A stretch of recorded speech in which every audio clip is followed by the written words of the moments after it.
All right. Well, let's say we kick this thing off. Sound good? Okay. Well, welcome everyone again to the Cheviron Live Mastermind series, a free mastermind that we're providing all to you once a month. And excited to have with us today myself. I am Nate Cheviron, CEO of Cheviron Coaching. We have Chanel Hart D'Aprix, our newest coach for Cheviron Coaching and top 1% real estate agent in North America. And then last but not least, Austin Cheviron, our lead coach and trainer for Cheviron Coaching. So to kick us off, let's do quick intros. Chanel, who are you, and share with the audience? Of course. My name is Chanel Hart D'Aprix. I'm a mom, I'm a wife, I'm a realtor. I am based out of Chapel Hill, North Carolina. I know everybody here, but for those of you on Zoom who don't know me, I am top 1% through Real Trends, and I really specialize in luxury real estate. So happy to be here. Austin? Love it, love it. Austin Cheviron, I'll stick with the father, husband, 17-year anniversary last week. So we managed to survive 17 years so far. I was a real estate agent, sold real estate at a very high level. Then we ran a team, sold real estate as a team as a very high level. And now I help people learn the systems and processes for what we did, what we currently do. Okay. And again, Nate Cheviron, CEO of Cheviron Coaching, father of 5 beautiful children, wife of many years. And, in particular, I work with CEOs, team leaders, and just executives of larger organizations is what I do for Cheviron Coaching, but mostly running our own company. So again, this is part of Cheviron Live. Cheviron Live, it's a weekly live training program where we talk about success strategies for business and life, right? We come in, we train, we have very strong foundational principles and a very particular way of practicing real estate that put us in the top 1% and the best of the best. But we do it, without burnout, while setting boundaries, and we build a very big business. And so $97 a month is all it is for a Cheviron Live member, and we do have a team lead package as well for $297, and there's details on the website for that. So let's dive in. We wanted this free mastermind to be a panel style interview, so I wanted to dive into questions with Chanel and Austin. So Chanel, let's start with you. Let's start with burnout. Okay. What have you seen and experienced yourself related to burnout in our industry? Well, I think we've all seen burnout, haven't we? Big time. What I will say, I've been practicing real estate now for 10 years, and if you don't know where you're going, you're just going to keep going. If you don't have a goal set in mind, if you truly don't know what you're striving toward, you're just going to keep going and going and going. And for me, my realization a couple of years ago is that dopamine and dopamine hits are real. They're a real thing. And so if you allow the ups and downs in real estate to drive your business, then it will never, ever stop for you. And you will allow, instead of constantly focusing on the result, as opposed to focusing on the process, and that coupled with having no idea where you're going or what you want to actually strive to be, you just will burn out completely and totally. So those two things coupled together, I think, are why a majority of the agents I see burning out, and I went through it myself, hit that point. Tell me about that, like when you realized that you were in it. Oh, when I was drawing up offers at 2 o'clock in the morning, when I was setting my alarm for 4:30 a.m., and it just wasn't enough. I hit the 50 transactions, I hit the 60, I hit the 70, the money was rolling in. But I've talked about this before. I literally missed my 7-year-old going through 8, 9, and 10. I missed my 10-year-old going to 11, 12, and 13. And I missed my 22-year-old at now, but at that time, 18, 19, 20, 21. And so 3 years went like that. And you all know what happens. You know how time just literally, you blink and a month goes by, 2 months goes by, we're already at the end of second quarter going into third. It's insane. So if you do not define for yourself exactly what you want to do and how you want to do it, then life goes by and your bank is full, but your heart is empty. Austin, What about you? What have you seen? What have you seen and experienced yourself, related to burnout? You know what I was thinking? I want to pan over to my dad over here, but he wouldn't like that because I was going to say, thanks to him, I've been around you guys my whole life. At one point, it was 85% of my life was around real estate agents. And so I've had the luxury of watching you guys perform day in and day out. I've watched you guys fail. I've watched you succeed. I've watched everything for the majority of my life. And what I tell most real estate agents is they come to me and they say, hey, I want to do more, but there's nothing left in the tank. And they're like, I'm running as fast as I can. And then I look back at them and they're not running at all. They look like they're walking, but they think they're running. And the reason why is they have nothing left in their tank. And then it's like, well, how did we get here? And they go back and they show me the transactions. They show me how hard they're working. And what I find is that it's like they're burning the candle at both ends. And in this industry, no one tells us that's a bad thing. Like everyone's like, well, how much volume did you do? Good job. And so the burnout is real. I've found that there's actually two different types of burnouts. There's negative burnout and positive burnout. Okay, the negative burnout is kind of what you see and what you know. It's what you deal with every day. I experienced a positive burnout, which is I had so many opportunities that my candle on both ends was burned out too. And that had its own negative consequences. And so we'll go deeper on how to fix those problems. But if you don't set boundaries, if you don't figure out what those are, if you don't fill your tanks back up as you deplete them, and it's a tricky road because, like I said, everybody's going to tell you you're doing a good job as you work and you work and you work, right? Everyone thinks I'm doing great. And it's like, I don't feel like I'm doing great. And so you got to watch it because there's no stoppers in this industry to really let you know that you're not doing good. It appears you're doing good, but you're really not doing good. And so you got to find some boundaries, which will lead us into the next piece here. And if not, then next thing you know, you're going to crash. You're going to have to pick yourself back up. And by the time you do, you're so far behind where you should have been, and you're a disaster, which is not what any of us really truly want. Set the boundaries or someone will set them for you. Hmm. That's a fact. And it's so funny. The first mentor I had in real estate, the first piece of advice she gave me is you better pick up that phone whenever it rings. I don't care if it's 11:30 at night. I don't care if it's 6 o'clock in the morning, you pick it up. It is the worst piece of advice I was ever that came to me, because I will tell you, she was my mentor and then she ended up burning out Yep, of course. and leaving the business 5 years after she told me that. Because guess what? She picked up her phone all the time because she had no boundaries. Yeah, I find just talking to top producing real estate agents, there's this FOMO that happens, right? This fear of missing out. And hey, if I don't pick up my phone, if I don't answer that text, if I don't send out that email, regardless of the time of day, they're just going to go somewhere else. And so it's either truth or it's a lie you're telling yourself. And so I think the biggest piece with burnout is awareness, right? A lot of us have a blind spot to it, and we don't know that, hey, we are in fact a burnout state right now. So what, Let me see. yeah. I still have no clue if I'm burnt out. And like, there's really not many signs other than going to the doctor. And the doctor's like, this ain't good for you. I'm like, I thought I was doing fine.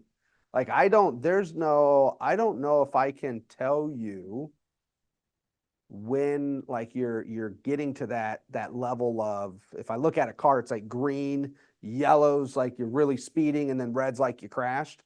I can't tell you when that happens. If my head hurts, maybe that's one sign, but isn't that a little late if my head's hurting? Is that not just entered the red? That's that's a good point. A lot of us don't know that we're actually in burnout. No, I can't tell you. Unless you go to like, hey, I don't think I'm good right now, or you have your spouse yelling at you saying, hey, this needs to stop or change, and then you go to the doctor and you ask for help, right? That's where I look at coaching. Yeah. Like, hey, you need that awareness. You need the peer-to-peer accountability and partnership. And that's what we pride ourselves in with this community is, hey, Jeff's in our audience here. Hey, Jeff, you look burned out, man, and you don't look that great. I think you need a pause, and or it's, hey, no, you're doing good. You're doing really good. I know it hurts right now. I know you're going through some pain, but just keep going. You're not there yet. And so because we all have blind spots. We all have egos and we all have blind spots, right? And so you need that partnership and those guides right next to you to call those out and to help you along your way. What are some things though, in a moment, I actually want to go to the audience and to the chat as well. I want to ask you all some questions here related to burnout, some questions that you have. But for Chanel, I'll start with you, and then Austin. Like, what are some things that cause burnout that you have found? Lack of time management for me was first and foremost, because if I don't set my calendar, someone will set it for me. And so I did have FOMO because I didn't have systems in place, number one. So because I had no systems and I hadn't defined my desire, I hadn't defined my devotion, I had no idea what discipline was. I thought discipline was I pick up the phone whenever it rings. I do as many transactions as I can. That's discipline. That's not discipline at all. So lack of systems will do it every single time. So time management, I think you're both very, very good. And I'm literally staring at time management right over here, the run, rest cycle, that you've got to really implement how you run your schedule and what you want to do during that period of time. That to me is the biggest way to ensure it. Self-care, especially for women. I'm going to speak to the ladies over here. Self-care and lady here. Self-care is extremely important. I think as women, we have a very difficult time doing that. And men as well, because we're constantly taking care of others. But I always say it's like on the plane. They always say, make sure to put your mask on first before that you put the mask on others. I didn't understand that for a long time. I'm like, no, this is my child. I've got to put the mask on him first. Really? Well, if you can't breathe, you can't take care of anybody else. So those are big for me. When I was younger, I thought self-care was say every Tuesday and Thursday, we won't drink on those days. So we can recover. Right. And then we'll really hit it Monday, Wednesday. But Tuesdays and Thursdays, we're gonna not do anything we're just gonna go to bed early and sleep in. That was self-care when I was younger. I think self-care also changes with age. So I'm not obviously the same age as I was when I first started. So being very clear about, supplements I'm putting in my body, the amount of sleep I get every night, exercise is huge for me. It always has been. But in order for me to function at my highest level for the time that I choose to work, I have to be in the best shape of my life. And so things like that are extremely important. So what was the newest thing you added to your self-care list? So I do neurofeedback on a regular basis, and I also go to a doctor. We'll get into that a little bit later. Okay. There's a whole system that I go into that helps ensure that I'm the very best that I'm at health-wise. That's big. Mm-hmm. Really good. Austin, right before we jump to the audience questions, what are some causes of burnout that you have found? Well, so Chanel hinted on self-care. You have your body, you also have your mind. Mm-hmm. And so what are you doing with your mind to give it a break? For me, I like the nature. Nature's really good when you go out, or I go into my garden. Some of you guys see I have a garden. Getting out on the water, going fishing. So how do it's funny, I'll give a shout out to my therapist, Iron Panda. If Iron Panda's around watching, he told me once, he goes, you run your Ferrari, you redline it all the time. And because you redline it, you think it's normal. And it's not. But that to you, that's normal. But to everybody else, that's not. And if you keep redlining it, which means your RPMs are, if you have a car, your RPMs are all the way up, you eventually will wreck and your car will crash. But to you, you've set yourself up that's normal. And so what's really interesting is to understand, okay, what are my signs that I do too much? Does your eye twitch? Do you get headaches? Does your right leg get tired? There's signs that you get that you bypass. What are those? Is your spouse yelling at you? Do your kids say they never see you? All these things are signs. And we constantly go past those signs. We run through them really quickly because we're chasing. It's like the deal. It's the hunt. Mm-hmm. It's the dopamine hit. It's the dopamine. It's like, hey, I just got to get this one next deal, and then this one next. Just let me get this one. It's $12,000. Let me go get this right now. It's 9 o'clock at night. And you said, one of the things I learned is when I call my clients after the hours that I don't want them to call me, that's a You set problem. it up. I'm setting myself up for failure. So if I watch anybody call their clients at 9 or 10 o'clock at night, put together that deal, guess what? When the appraisal doesn't come in, they're calling you at 10. When the toilet leaks, they're calling you at 10 o'clock at night. I call that the Petrie thing. I won't say the guy's first name. Last name was Petrie. And when he got off work at 10 o'clock, we always talked. It was my most expensive deal I ever did. And next thing you know, that guy called me every night at 10 o'clock. And unfortunately, he wasn't buying a house. He was building a house, which meant this was a 7-month process. Oh my God. And so we call that the Petrie. Right. And so there's signs along the way that you can see if you go slow enough and you're open to listening to them. If you're willing, if you're really willing to find out what it is, they're all there. Let's turn to the audience and in the chat. Let's get a couple questions answered here, and then we'll keep moving. So the past 5 years. Hold on a sec. Go ahead and grab the mic. Stand up. Yeah. So What's your name, sir? Where are you from? Alex Burnham. This is working. Yeah. Goshen, Indiana.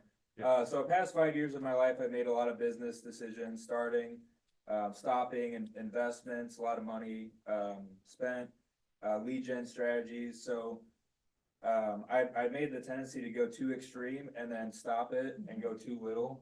So what's your decision-making process on when you want to start something or stop something and find that balance between, the high side and low side? You want to take that one, Austin? Yeah, well, yeah, he's just like me. So first off, good luck. You are an extremist, my friend. Okay, the question is how do you understand the balance between too much, too little? I'm all the way on or I'm all the way off. Well, I think the first thing is being aware that that's how you work and operate. My wife always gets scared when I tell her I'm going to go do something because it's like I am 110% on.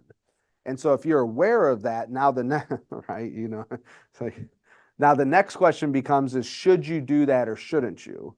And one of my mentors taught me something a long time ago. He says, if it's not a hell yes, it's a hell no.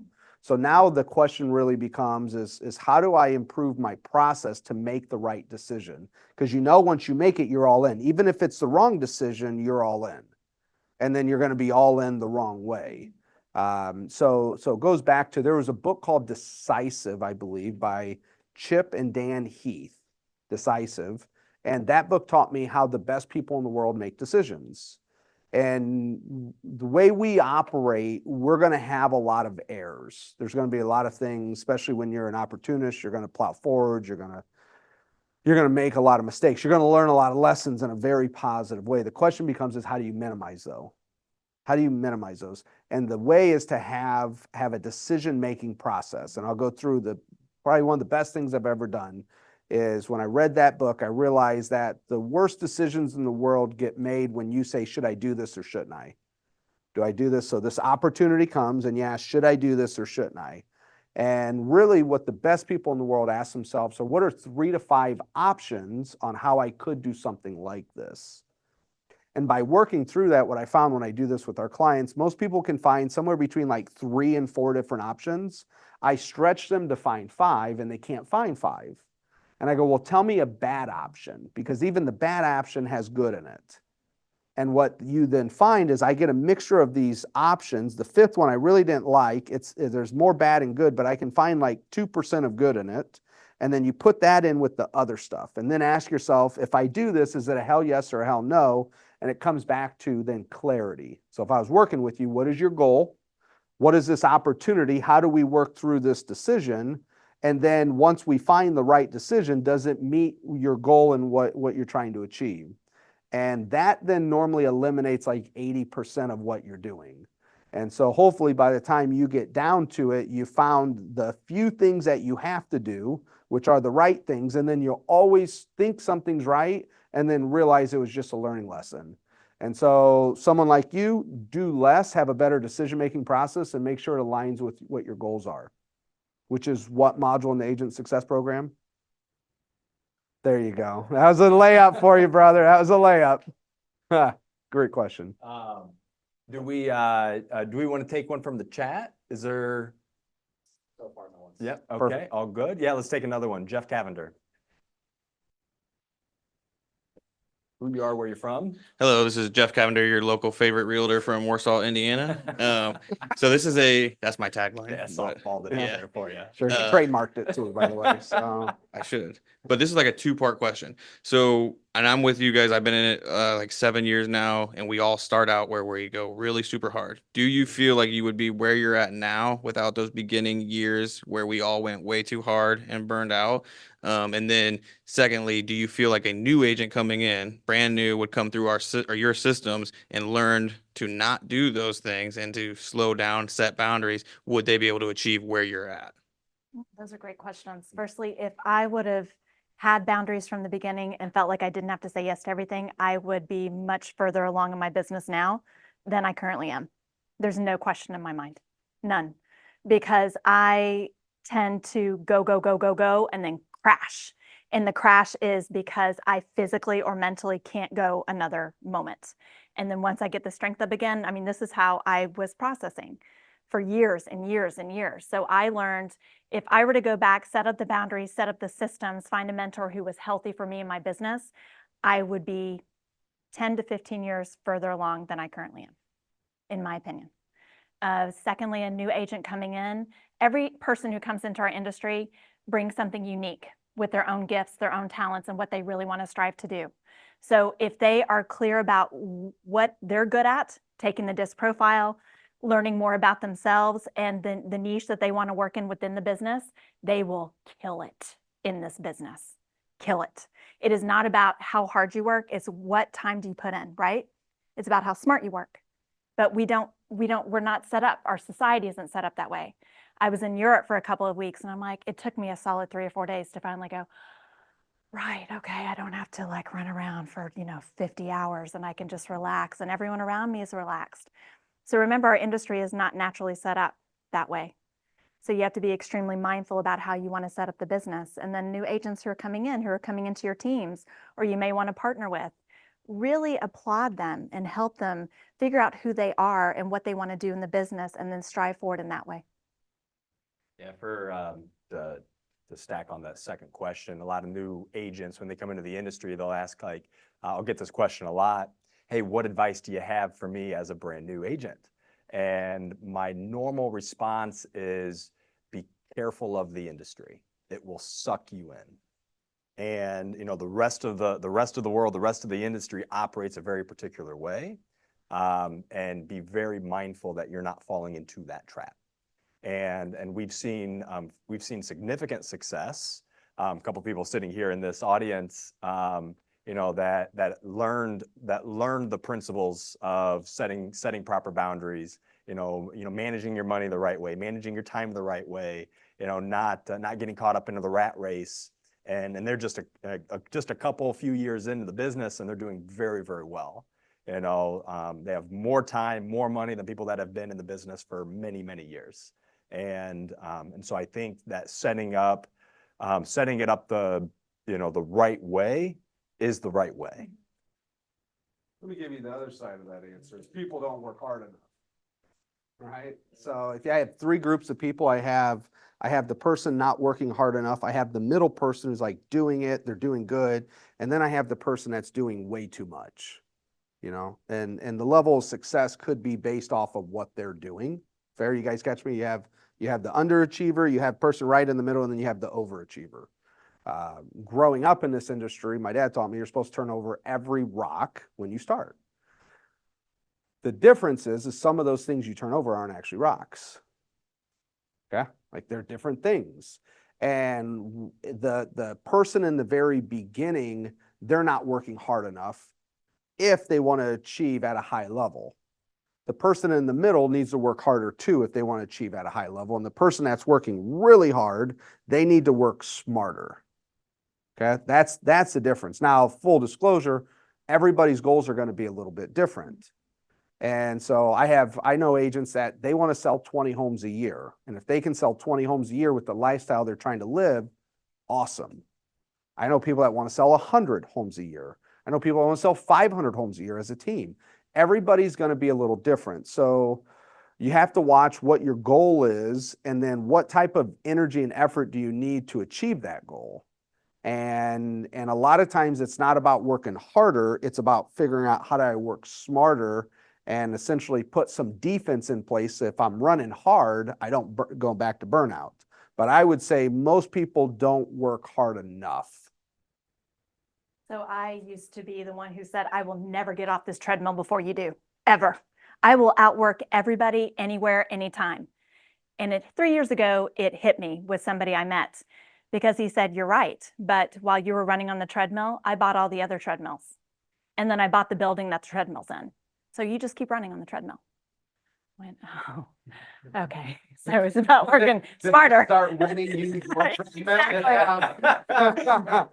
You know, it's not so great to be the one who's the last one to get off the treadmill. Yeah. It's not always the best idea. We'll hit a quick reset and keep moving. You know, again, this is part of Cheviron Live, free mastermind series that we do once a month. Cheviron Live is a weekly training program only for $97 a month, where you can come in and train with us. You get a little more of what we're talking about here in a much more structured manner on a week-to-week basis. And then we have a team leader package. So if you're looking for options to train your team, we train some of the top real estate teams in the entire country off of what we dive into with Cheviron Live. And so we have for $297 a month, you have 10 free memberships, plus a monthly team lead mastermind where I dive into leadership and team development principles solely focused on you, the team lead. Go to the website, chevroncoaching.com to sign up. So moving on from burnout to boundaries, okay? What are some strategies that you have implemented in your business that help prevent burnout? And we've hinted on this a little bit throughout the conversation, but let's be a little more concrete. Absolutely. So I remember when I really started building my business and I had more transactions than I could handle, I hear this advice a lot and I actually disagree with it. They say the first person you should hire is an assistant, and I completely disagree with that. I think the first person you should hire is a transaction coordinator. And the reason and purpose for this is because a transaction coordinator is paid when the transaction closes. Yeah. So what happens if you have an assistant is you're paying that assistant hourly, but you don't always know what you're doing and you don't have the business coming in, and then you're overwhelmed and you want to work more to pay for the assistant because the assistant is supposed to be helping you. Like, it didn't work for me. So what I did is I went ahead and I hired a transaction coordinator because, number one, I knew when that coordinator was going to get paid, it allowed me to leverage my time. So the first thing is to learn to leverage your time in a way that makes sense to your finances. That's it. Austin? What else? No, I want to know more. Yeah. I want to document Yeah, this. yeah, yeah. What else? Give me some more, because I Yeah, just yeah. realized that a couple of years ago. Yeah, for sure. Yeah. For So that sure. was big for me. The time management was a big piece for me because I really was the one who said, no, you need to see it tomorrow at 2:00. Absolutely. I wouldn't even look at my calendar. That is such a mistake. Set up your Calendly, know exactly when you're going to work, what days, what weeks, have that in advance. And then don't say absolutely, say, you know what, I'm going to go ahead and send you my Calendly link, go into it and find a time that works best for you. So you go ahead and set that up on the front end. So when somebody reaches out to you, you're not allowing them to set the schedule for you. And you have full confidence in that. That was massive for me because then I wasn't running around like a chicken with my head cut off, trying to please everybody. We're such people pleasers in this industry. What happens when you do that? What happens to the client experience, and how does the professionalism change when you start doing things like that? So then you start attracting people who have a certain level of respect for you. So when you do that, then they start referring you out to other people who have a certain amount of respect for you. So I have built my business similar to how the Cheviron Group built theirs. It was all based on my sphere and on referrals. So I can't speak to how do you do it when you're buying leads and doing all that, because that's not my jam. So because of that, and because I set a certain level, then I started attracting those clients to me. My ideal client's a real thing. So when you are very specific as to whom you want to work with and how you want to work with them, then those are the people you attract and who come to you. Yeah. Okay. When you did your ideal client in Chevron Live, huge. That was, people loved that, by the way. Well, and it's, And but figuring it's that out. true, right? Yeah. Like you really, it's funny because again, it goes back to the mindset of, oh my gosh, the FOMO. I'm going to just, whomever reaches out. No, there are going to be a lot of clients who are not good for you, and that's okay. Firstly, don't ever say no. Say, I'm going to find the agent who's perfect for you, because you can make money off that too. You don't say no, you just say, you know what? And I mean, generally I'll say, you know, my books are full, or this is not an area that I specialize in. I really know the perfect agent for you. You call that agent and say, hey, I've got somebody for you. I'm going to go ahead and send that referral over. And you send the referral form, you go ahead and transfer that agent over, and then you're making money no matter what. But it's a win-win for everybody. So that's huge too. Well said. Mm. Well said. So that was business boundaries. Very much so. I'll give you some personal boundaries. You're very good at that, by the way. Helps keep my business growing. My first personal boundary is anybody within 3 feet is too close to me. It's my first personal boundary here. That's why the chairs were set up this far away. Not lying. Yeah, it makes me feel more comfortable when people can't touch me, hit me, or try to stab me for something I said. So I looked at it a different way. I figured out early that the personal life, if we don't get that right, the business is tough. And because I saw that my whole life. And so it's like, okay, what do I need to do to get my personal life right so I can get my business right? And one of the first 3 things I did was I was home every night at 5 o'clock for dinner. Okay. Now people say you can't do that. Well, I believe it's just a choice I make, and being in real estate, I can do whatever I want. You're Like right. literally I'm my own boss. Yep. I might be a crappy boss, but I am my own boss. I can do whatever I want. So I wanted to set the boundary of when am I going to be home and when can my wife and kids expect me? Because that's the hardest thing, is they don't know when to expect you because you're always willing to leave them for a random phone call. And that doesn't end up well. So 5 o'clock for dinner. I've done that for 14 years now. Still do it every day. No appointments Friday after 5. That was the second boundary. Why no appointments Friday after 5? Because who the heck wants to have an appointment Friday after 5? Like, does anybody really want to do that? Hell no, no one wants to do that. It's Friday night. Like, go back to when you were a kid. Friday night was the night, right? Like, I'm out of school, it's time to party. It's Friday night. Yeah, right? Yeah, it's time to Friday. It's not time to go show that buyer who hasn't bought a home in 8 months a home. Like, that is not what it's about. Home on the list. There's no way. Like, there's no way I'm going to go ruin my Friday night for you. That's not going to happen. And then the last one was no appointments on Sundays. Yeah, that was my boundary.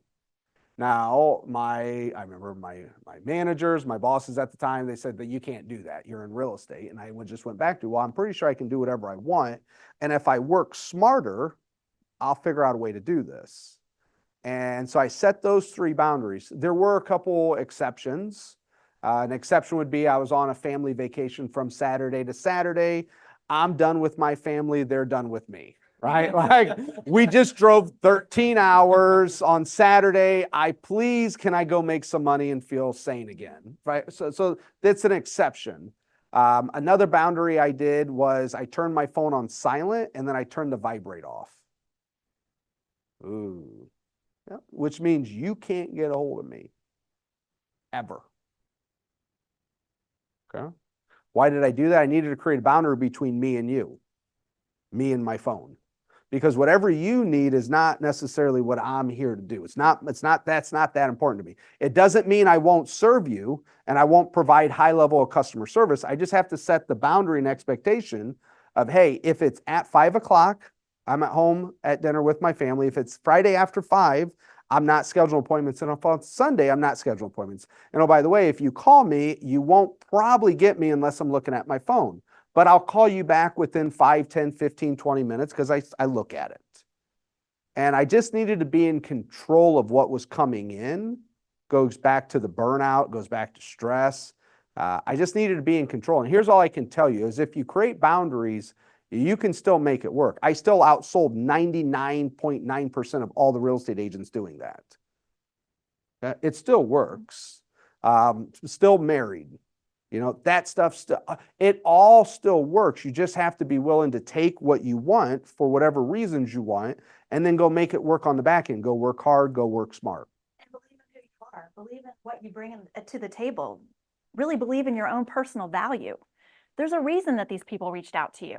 You know, give yourself a chance, but also the dopamine. How many times have you heard somebody else's phone ring when you're out and everybody checks their phone? Well, no, your phone wasn't ringing, but it's that dopamine, that need for that dopamine hit, right? So turning that phone off is a very good exercise for your brain and to allow yourself to detach from that. I look at it when their phone rings and they answer, I'm like, oh, you're not in control. Oh, that That's it. sucks. Yeah. That's it. Yeah, you're not in control. That sucks. You Well, need help. Simon Sinek talks about this, Yeah. right? He says, if you're walking around your house and you have your phone with you from room to room to room, that's called an addiction. Yeah. That's an addiction. Yeah. You literally can't leave it in another room. That's a problem. But this is where we are with our society. So how much are you going to allow it to control you and control your life? Probably one of the most beautiful things I found by setting these boundaries, if somebody was willing to cross my boundary, they were not good for my business. Great filter, right? And I could find out really early on that you're going to cause me problems. I'm going to refer your assholeness to Chanel, and Chanel can deal with you Who will because refer to I'm someone not else, by the dealing way. with you anymore. Because let me tell you, a bad client never equals a good client. It doesn't. At You're not most- getting referrals. Like, what are you getting from Well, it, you might right? get a referral, but you're going to get another asshole. Yeah, no. And now you That's a got no. two. They keep multiplying Then like yeah, gremlins. and you're like, how did it get to this point? Well, the first one said, I don't care if you're eating dinner with your family or not, you're gonna go show Yeah, me the house. I And don't you're like, care. I guess I'll show you the house. That's And a no. next thing you know, you got a whole handful of them. Mhm. And it's like, how did this happen? Well, they overstepped my boundaries. That's right. And when I can let them know that, hey, my family will always be more important than your real estate deal. Do you have an issue with that? It is like gremlins, though. Who are you going to Yeah. choose to pour the water on? Who do you want to multiply in your business? It's your choice. Which one? You're not a gremlin. That's not like a personal. I got a referral for you, actually. I got somebody, you know, they're just not working out for me so Right. much. Let's Oh, yeah, got a question. let's take it to the audience. Boundaries. Valerie Chiman. Well, talking about boundaries, like for me, Stand up. oh, okay. My name is Valerie Chimon. Where are you from? I was like, what did I say? I'm originally from Burma, Yeah. Southeast Asia, right? Lived in Indiana, moved to Florida, and now I'm in Fort Wayne. So I'm all over the place. But anyway, I just want to share something because like for me, I never learned about the boundaries things. And then when I met Austin, and then Austin said, don't call me at 5 because I'm on a family dinner, right? So I was like, okay. So I try not to call him at 5 every time. But then like when I got a phone call at 5:15, I was like, boss, am I in trouble? Like, why are you calling me at 5:15? Are you supposed to be in dinner? And then he's like, oh, I'm picking up like, dinner for my family. And so I was like, oh, okay. So like it works when you set your own boundaries, it does teach the other person to follow your boundaries. So I can attest to that. You remember one of the first things we worked on together? No, What time did I want you home every day? at 6. At 6. She's like, that's hard. That's impossible. I was like, Uh-huh. no, because I'm at the client's house at 9 p.m. at Yeah. that time when I met him, and pregnant too. And yeah. And he was like, you need to be home at 6. Like, there's no way. But yeah, this is something that I learned from him. Thank you. Yeah. Question from the audience. And if there's anything in the chat, we can go there too. All right, moving on. One question from the audience. Sam Snyder, Fort Wayne, 2007 All SAC tennis doubles. Yeah. Did you bring your letter jacket too? Did not. Honorable mention. So you talked about sticking to your boundaries of not communicating at certain times. When you think of business that you want to accomplish during those times, how do you remind yourself when it comes to working times to communicate with people? So I will It doesn't mean I'm not working during those hours. I just don't want to talk to my clients necessarily. So I will draft emails and then just set them up to go out in the morning generally. I find people are freshest in the morning and that's when they're going to respond more quickly. So then I'll do it that way. I always journal dump in evenings, always. So I'll take 10 to 15 minutes. It's very healthy to journal in the morning. It's also extremely healthy to journal at night. And the reason is because then you allow yourself to, number one, celebrate whatever you're very happy about doing that day. So Sam, you have a lot to celebrate. Taking care of 2 beautiful children, really supporting your wife and her career, building your business. Take time to celebrate that every single day. And then with that, whatever you're not happy with, whatever you did that day that you're like, why? Go ahead, acknowledge it. Acknowledge it, write it down. How does it make you feel? Forgive yourself and let it go, because it does not serve you for the next day, ever. So that's a huge part of it too. But then going back, journaling is number one, just to release it, let it go. Go ahead and draft out those emails and then just send them out the next morning is how I always choose to do it. I will never text someone, either my clients, before 9 a.m. Even if, I'm up very early, but again, you start texting them at 5:30, 6 a.m. Firstly, it's really disrespectful to them and their possible boundaries. But then when you're on vacation and you may not be looking at your phone at 5:30 or 6 a.m., oh, Chanel's dropping the ball. She's not on it as much as she was before. Yes, I am. I'm just, you have to set those boundaries for success. So those are my recommendations. Sam, real quick, someone once asked me, like, how do you shut off? Like, when's the last time you had a day off? And I'm like, yeah, I don't know, 15 years? Because days off, when you work for yourself, just thinking about work is work, right? Just thinking. And then you have the level of communication with clients too. And so to understand, my mother-in-law worked as a nurse for 40 years. And I remember one day, I remember her saying, I'm on call today. I'm like, but you might not get a call though, right? Like you just sit around and maybe you get a call, maybe you don't. And then that hit me like, I've been on call for 10 years. Not one day, 10 years. And so to go back and to say, okay, now that I've acknowledged what this industry does, Nate says, person, watch out for what this industry can do to you. If you become aware of what it is, you're going to work, like I work after dinner. The question is what kind of work am I doing? Am I doing what Chanel journaling is work? And my thought, journal, it's work. I can consider it work. I can consider just thinking work. I can consider research work. And so watch the work that you're doing when I wake up and I get in, let's say it's 8 or 9 o'clock, that style of work is different than 2 o'clock work. And 2 o'clock's work's different than 7 o'clock work. And even though it's all work, if you can bucket what style of work that is and what type of work and then create boundaries around that, like I don't want to really be negotiating deals at 8 o'clock at night. I know it happens. But I don't really want to do that. That it's high level of stress, the dopamine hits. I'm trying to go to bed to get up at 5 in the morning and go to the gym. Also on the variable side of that, I realized I went back and looked at all the checks that I wrote like the year prior, and it was all the deals that I negotiated after 5 o'clock because I wasn't sharp. And so if you can figure out how to bucket your style of work and what that is, and then watch when you communicate to your clients, because when you communicate with them, they'll think that's when you always communicate. And then when you don't, they'll be disappointed, like Chanel said.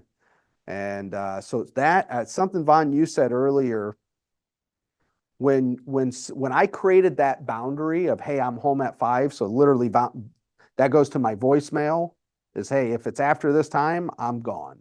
What happens is when you call me at 5, you know what happens? You say, hey, you didn't have to answer. Thank you for answering your phone. And instead of expecting me to answer, they're now appreciative of it.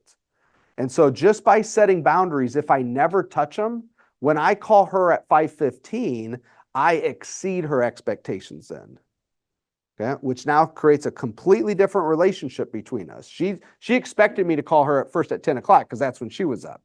And then I created the boundary and I called her at 5:15 and she's like, thank you. Exceed the expectation. And then last is just watch when you communicate with your people because that's when they'll communicate back with you. So I don't know if that answered your question. I went in a round circle on that. I know your lifestyle a little bit too. So Beautiful. You know, one thing that a concept that comes to mind, it's called find your five. Okay, you'll hear it a lot in like just high performance circles, you know, Olympic athletes, professional athletes. Find your five. You know, where a 10, you are completely switched on.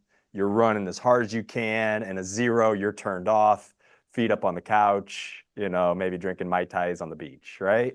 And you know, but the concept is find your five, right? That's your own balance. And, you know, someone like Jeff, you know, your 5 might look like a 10 to me, right? And your 5 might look like a 3 to me, you know? But it's like, okay, well, what does your 5 look like? And you have to find that. And from a fitness standpoint, I'm big into CrossFit, right? And they're very intentional about rest. And there's a phrase that they throw around a lot. Hey, choose rest before rest chooses you. Choose rest before rest chooses you. And at you know, part of Cheviron coaching, you know, our philosophy of what we do and how we operate our schedule is we run a run rest cycle, right? We intentionally take off 1 week a month, and we work 3 to 4 weeks. We run, you know, we rest a week. We work 3 to 4 weeks, and we box in our time so that we're laser focused and we're really intense with the time that we give, and then we take a break. We focus and then we take a break. We focus and we take a break. And, you know, and kind of leading into, you know, big business, you know, Austin, I want to steer this question to you, you know, master the balancing act. And, you know, when you were at your peak from a producer standpoint, you know, I love sharing this. I'm very proud of him. You know, he did 88 homes, 88 transactions was his peak. 88 transactions in a year, all by referral, mostly by referral, did not buy a single lead, you know, with that 88. He took 12 weeks off and worked less than 40 hours a week. 38 and a half hours. 38 and a half hours. He tracked it. I tracked it every day. Clocked in, clocked out like I was an employee. So let me repeat this, right? 88 deals in a year, working 38 and a half hours a week, and taking a week off a month, 12 weeks off in the year.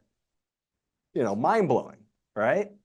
You know, so, okay, how... Not mind-blowing, balanced. Yes, and so leads to a lot of us, right? Mind-blowing. And he says balanced, you know, and even more, you know, even a step further between that is it's systematized. Yeah. Okay, it was all intentional, all by design. So the question then comes to you, Aust, is how do I build a big business without ruining my life? So we left this one for last for a reason, because it starts with understanding burnout. Because if you get burned out, you're never going to build a big business.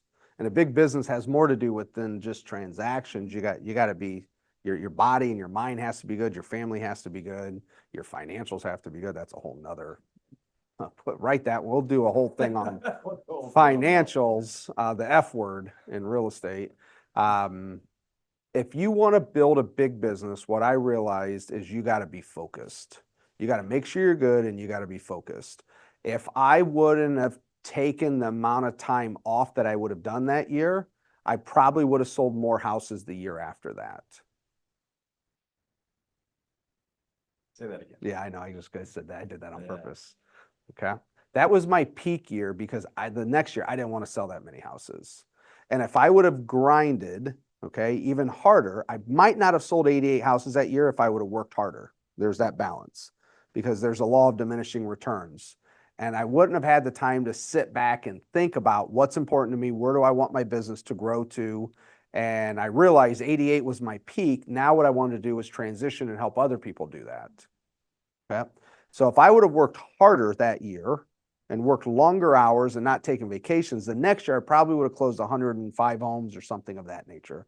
I was on a scale to probably be in the 3-digit mark the following year, which would have led to more burnout, more stress, more problems.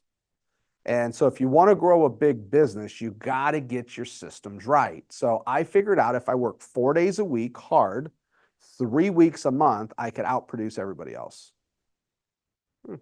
As my assistant says, Julie, she's like, That's only 12 days a month, Austin. I go, I know. If I focus for 12 days a month, I can beat everybody else who's working for 30.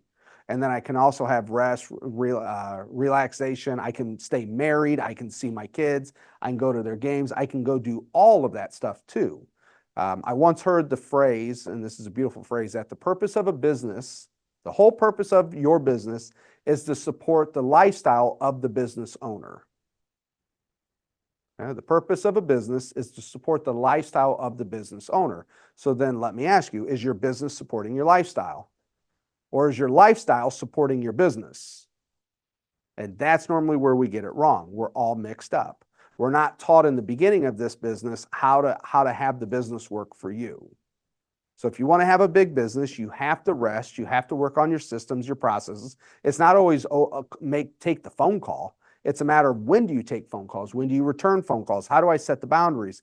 How do I take a 30-minute phone call and get it down to 15? And what does that look like? What would I need to say to them? What is the point of what I'm saying? And how do I move through this conversation? There's a phrase I heard once: a professional gets on and off of a call. As salespeople, we stay there forever and ever and ever. It's like the person that comes up to your door and tries to sell you a Kirby vacuum, and they're there for 3 hours. I remember it happened to me. Were you there with me when that happened? Awesome. Yeah, the Kirby guy came, and I'm like, well, if you're going to be here for this long, we need to have a drink because it's time for me to have a drink. Remember that. Yeah, were you there? Is that me and you? Yeah. That was a long day because a salesperson stays in the call, but a professional gets in and out of the call. You want to run a big business, work on your systems, work on your processes. Also find a guide, someone who's in front of you that can show you the way, that can say, hey, what you're doing right now isn't scalable. It's not working. Yeah, you might see a result, but that's not the result you're really looking for overall. So we operate on the run rest cycle. It's a beautiful thing for life and business. If you're not on a schedule like that, I will tell you, get on it. 90% of the world will tell you, what are you doing? That doesn't make sense, but it works really well. Yeah, look at your calendar and build in your creative time. That's the one thing over the last 3 years that has completely transformed my business. You have to put it in your calendar. Creative time, meaning looking back into your business, seeing where you are and where you want to go. But if you don't take the time to really strategize and look at that and learn from others, then it'll never happen. Oh, something will always fill our calendars, right? Always, if we allow it to. So you've got to build it in. Okay. This is an amazing session. Thank you all for joining us today.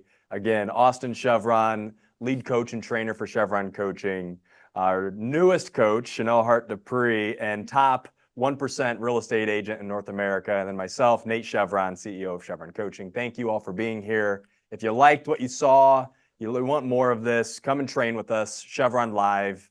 Go to chevironcoaching.com, find out more information there. Thank you, everyone.